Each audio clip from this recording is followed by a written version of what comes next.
औज़ुबिल्लाहि मिनश्शैतानिर्रजीम बिस्मिल्लाहिर्रहमानिर्रहीम। सलामुन अलैकुम नाज़रीन, पेश खिदमत है प्रोग्राम दुआए कुमैल और हम। तमाम हम्द व तारीफ़ है उस परवरदिगार के लिए कि जिसकी सल्तनत और बादशाही ज़ाती, हकीकी, दायमी, हमेशा रहने वाली और लामहदूद है, जबकि दूसरी सल्तनतें ख़त्म होने वाली, कम मुद्दत वाली और बहुत महदूद है। खुदावंदे आलम की बादशाही तमाम चीज़ों पर अहाता किए हुए है। हकीकत तो ये है कि उसकी सल्तनत के अलावा किसी की सल्तनत है ही नहीं, क्योंकि उसका गैर भी खुद उसका ही मोहताज है। बस चाहिए कि अज़मत इलाही को पहचानते हुए उसकी बंदगी का इकरार करते रहें और बारगाह इलाही में दुआ व मुनाजात करते रहें। इमाम मोहम्मद बाक़िर अलैहिस्सलाम फरमाते हैं, खुदा के नज़दीक कोई भी चीज़ इससे बेहतर नहीं है कि उससे उन फ़यूज़ व बरक़ात की दरख्वास्त की जाए जिनका वो मालिक है, और कोई शख्स खुदा के नज़दीक उस शख्स से ज़्यादा मबगूज़ नहीं है जो खुदा की बारगाह में दुआ करने से मुँह मोड़े और खुदा की बारगाह से फ़ज़ल व करम का तलबगार ना हो। दुआओं के मतालिब और मफ़ाहिम पर गौर करें तो दुआए कुमैल की अहमियत बहुत ज़्यादा है। बस दुआ के इन अल्फाज में हम देखेंगे कि किस तरह से अल्लाह की किब्रियाई का ज़िक्र, उसका शुक्र अदा किया गया है और आतिश जहन्नुम से पनाह तलब की गई है।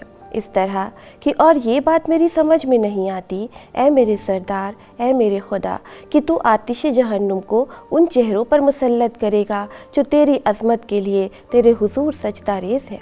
जब हम अपनी ज़बान से नेक अल्फाज ही निकालते हैं और तौहीद इलाही का इकरार करते हैं और अल्लाह का शुक्र अदा करते हैं, तो गोया ख़ुद को अज़ाब इलाही से बचाने के लिए राह भी हमवार करते हैं, जैसा कि दुआ में मिलता है कि और उन ज़बानों पर मुसल्लत कर देगा जो सच्चाई के साथ तेरी तौहीद के लिए गोया है और तेरे शुक्र में तेरी मदह कर रही हैं। नाज़रीन, बारगाह इलाही में बंदगी का इकरार और तलब मग़फ़िरत की कोशिश इस तरह से की गई है कि और उन दिलों पर मुसल्लत करेगा जो तेरे माबूद होने का एतराफ़ कर चुके हैं, और उन ज़मीरों पर मुसल्लत करेगा जिन्हें तेरा इल्म इतना मिल गया है कि तेरी बारगाह में पस्त है। इक़रार बंदगी और बारगाह इलाही में अपनी पस्ती के इजहार के बाद इस तरह से तलब मग़फ़िरत की गई है, और उन आज़ा व जवारे पर कि जिनकी बागडोर इसी हद तक महदूद रही कि बरज़ा व रग़बत तेरे बंदे होने का इक़रार करें और यकीन के साथ तुझसे तलब मग़फ़िरत करने की कोशिश करें। ना तो ऐसा कोई गुमान है तेरे बारे में और ना तेरे फ़ज़ल के बारे में हमको ऐसी ख़बर दी गई है। आगे दुआ में इस तरह से सवाल किया गया है कि ए साहिब करम, ए परवरदिगार, और तू जानता है मेरी कमज़ोरी को दुनिया की छोटी आजमाइशों और तकलीफ़ के मुकाबले में, और जो मकरूहात दुनिया के लोगों पर गुज़रते हैं बावजूद इसके वो आजमाइश और तकलीफ़ देर पा नहीं होती, उसकी मुद्दत थोड़ी और उसकी बक़ा चंद रोज़ा होती है। जब हम दुनिया की वक्ती मुश्किलात से घबरा जाते हैं और परेशान हो जाते हैं, जबकि ये वक्ती हैं और ख़त्म हो जाने वाली है, तो आखिरत के अज़ाब को बर्दाश्त करना किस कदर मुश्किल होगा, क्योंकि उसकी मुद्दत तो बहुत ज़्यादा और बाकी रहने वाली होगी।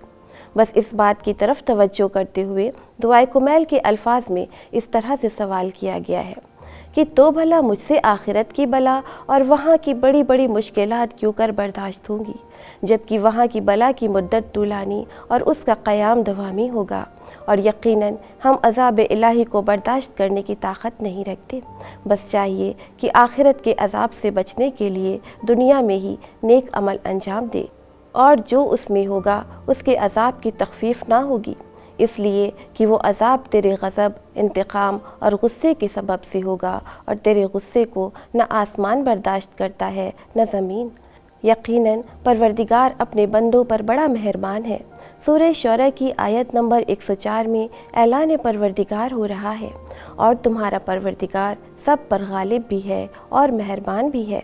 बस हमें बारगाह इलाही में गुनाहों से तौबा तलब करते हुए उसकी मेहरबानी का सवाल करते रहना चाहिए, और दुआए कुमैल के बाबरकत अल्फाज के ज़रिए ख़ुद को पहचानें और बारगाह इलाही में अफ़्व दरगुज़र का सवाल करें।